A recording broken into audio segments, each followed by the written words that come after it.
Wir haben euch heute 7 Lebensmittel mitgebracht, die in Österreich ganz anders heißen. Los geht's! Wir waren für euch einmal aufmerksam im Supermarkt einkaufen und haben euch Lebensmittel mitgebracht, die ihr kennt, aber wahrscheinlich unter einem anderen Namen. Vor allem im Bereich Essen und Trinken unterscheiden sich nämlich die Begriffe in Deutschland und Österreich. Dazu haben wir schon einmal ein anderes Video gemacht. Schauen wir jetzt zu den Lebensmitteln, die wir euch heute mitgebracht haben. Starten wir mit den sauren Sachen und das Süße heben wir uns für den Schluss auf.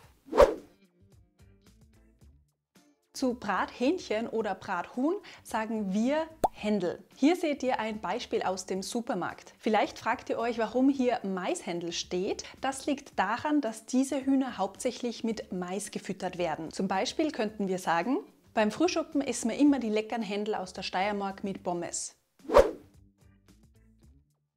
Für viele gibt es nichts Besseres am Morgen als ein Semmerl mit Butter und Marmelade. Das Semmerl ist in Österreich die Bezeichnung für dieses Brötchen. Achtung, wir bezeichnen in Österreich wirklich nur diese Art von Brötchen als Semmerl. Alles andere, also alle anderen Brötchen, würden wir als Weckerl bezeichnen. Also zum Beispiel Vollkornweckerl, Vollkornweckerl oder Laugenweckerl. Schauen wir uns jetzt 2 Gemüsesorten an, die ihr sicher kennt, aber wahrscheinlich unter einem anderen Namen.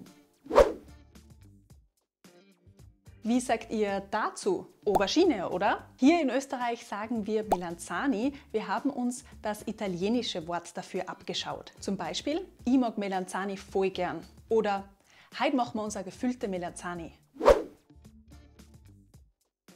Dieses Gemüse kennt ihr sicher auch, wahrscheinlich unter Blumenkohl, oder? Wir sagen dazu Kaffeeol. Viele mögen Kaffeeol ja nicht so gern. Ich persönlich liebe Kaffeeol. Kaffeeol im Ofen und dann nur ein bisschen Olivenöl dazu.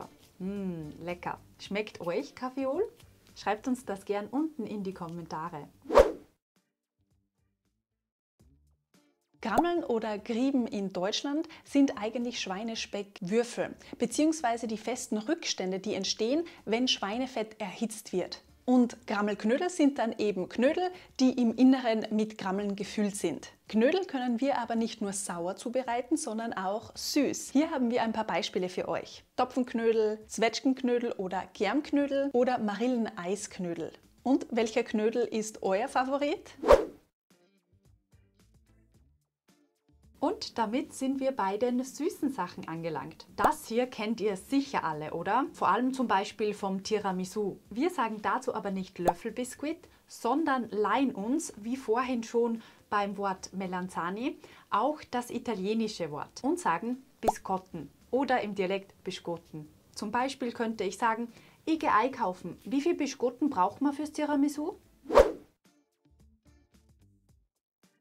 Ein anderer süßer Klassiker in Österreich ist das. Das heißt bei uns in Österreich Schwedenbombe. Und eine Schwedenbombe ist bei uns ein Schaumgebäck, das ihr vielleicht unter der Bezeichnung Schokokuss oder Schaumkuss kennt. Wenn wir ganz genau sind, ist es eigentlich ein geschützter Name eines österreichischen Süßwarenherstellers, nämlich Niemetz Schwedenbomben. Und übrigens, für alle, die lieber Eis essen, seit 2019 gibt es auch Schwedenbomben als Eis. Und? Was ist euer Favorit von heute? Händel, Semmerl, Kaffeeol, Melanzani, Grammin, Knödel, Biscotten, Schwedenbomben? Schreibt uns eure Favoriten unten in die Kommentare. Wir sehen uns beim nächsten Mal wieder und bis dahin nicht vergessen, gemeinsam macht Deutsch in Österreich doppelt so viel Spaß.